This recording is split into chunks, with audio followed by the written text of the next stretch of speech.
8個星期前，我用14萬磅買呢間殘舊嘅 One Bed Bungalow。我仲決定挑戰用65,000磅將佢改成一間3房嘅 Bungalow。今日正式開工嘅第8個星期，我終於第一次覺得呢個挑戰開始變成現實。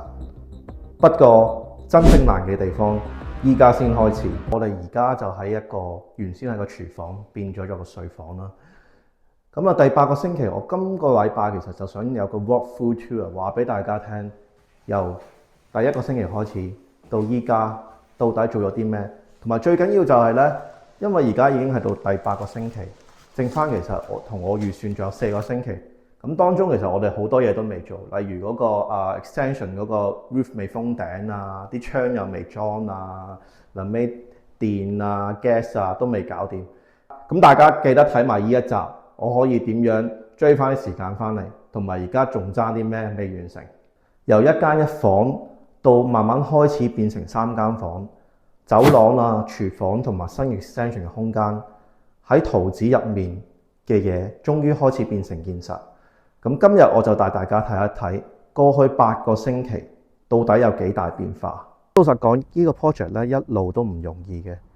咁你見到由一開始拆碌啊，發現又要加 ring post 啊，屋頂又延誤啊，到工程成本不停增加呢，我都一直同大家真實分享啦。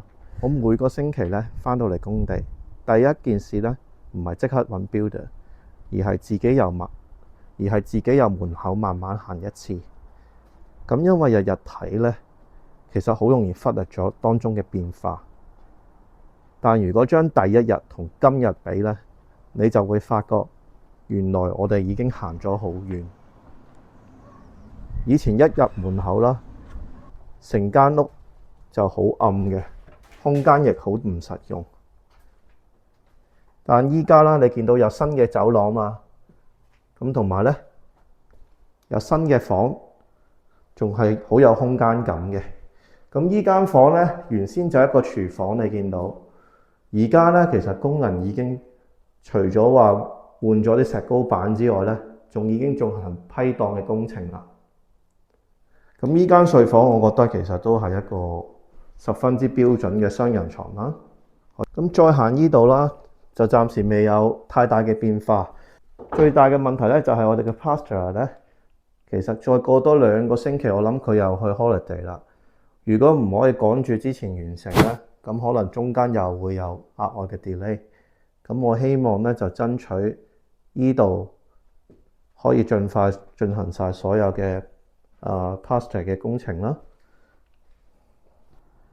咁今個星期其實最大嘅進展呢，你見到屋頂就終於完成啦。Building control 咧都已經驗收咗現時嘅階段，冇任何嘅問題。咁代表咧，我哋可以正式進入下一個階段。好多人會見到呢個屋頂咧，可能只會覺得起好咗啦。但對我嚟講咧，屋頂完成其實就代表成個 project 咧正式由一個結構工程開始進入內部嘅工程，亦都代表咗咧之後好多唔同嘅工種都會陸續入場。咁所以真正嘅考驗咧就係啱啱先開始嘅啫。咁你會同電工啊、gas engineer 啊、carpenter 啊、joiner 啊，各樣唔同嘅 tradesman 去協調，希望就話大家唔會各自阻到大家，又唔會話令到個工程有咩延誤。咁仲有咧，我發現其實咧，每當我分享呢啲咁嘅 project 咧，都有好多朋友留言問我用咩地基啊，點解咁做啊，有咩 support 支撐啊，屋頂又應該點起啊，巴啦。咁其實我想講呢啲問題呢，我全部都會同 structural engineer、建築師、builder 同 BC 確認。咁因為每一個自己嘅專業呢，都有自己負責嘅範圍。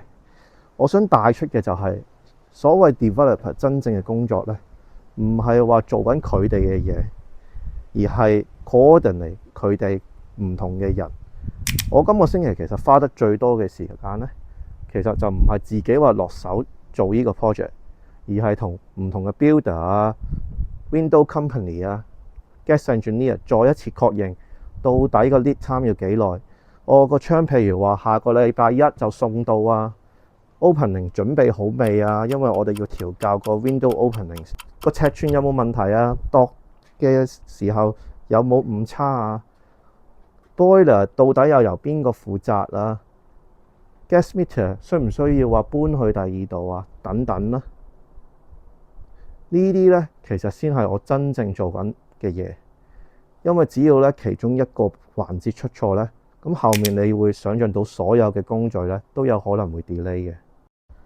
咁其實呢，我一直都想同大家分享一個觀念，好多人以為呢喺英國做 developer 最重要係要識起屋，但做咗幾個 project 之後，我反而覺得呢最值錢嘅能力從來都唔係個 project 本身，真正最值錢嘅能力呢係你有冇揾到一個值得做嘅項目，你識唔識分擔，你識唔識分析風險，亦識唔識控制成本，識唔識 coordinate 成班嘅 builder、tradesman 同埋其他專業人士，例如 architect 啊、BC 啊等等，最後就由你去做每一個重要決定。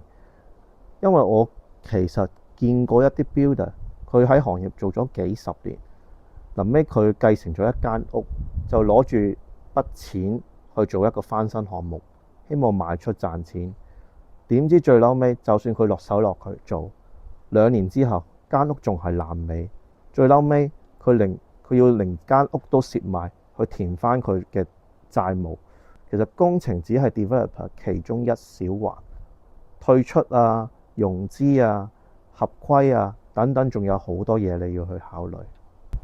咁當然啦，你點樣去揾 builder？ 如果個 builder 做錯嘢，你都要去負責。如果成本又 out budget， 你又要負責。到最後，如果真係賣唔到啦，你一樣要負責。咁所以你諗下，你咁多責任喺身嘅時候，你仲要諗住工程每一個細項，到底個 mechanic 到底點樣先做得完美？你會搞到自己根本上 miss out 咗個大嘅 picture。所以我一直都話，做 developer 我係唔需要扮晒所有嘢都識，但一定要知道每一個問題我到底要問邊個。咁呢個我先覺得係最重要嘅一件事。去到第8個星期啦，成間屋呢終於似返個樣。咁但係我知道呢，真正嘅挑戰仲未完嘅。下一步呢，就係門同倉嘅正式安裝。之後你會見到水電啊、plumbing 啊、kitchen、second fix 等等呢，就陸續開始㗎啦。我希望下一集呢，再同大家分享呢個65,000磅嘅挑戰到底有冇 out budget，同埋到底有冇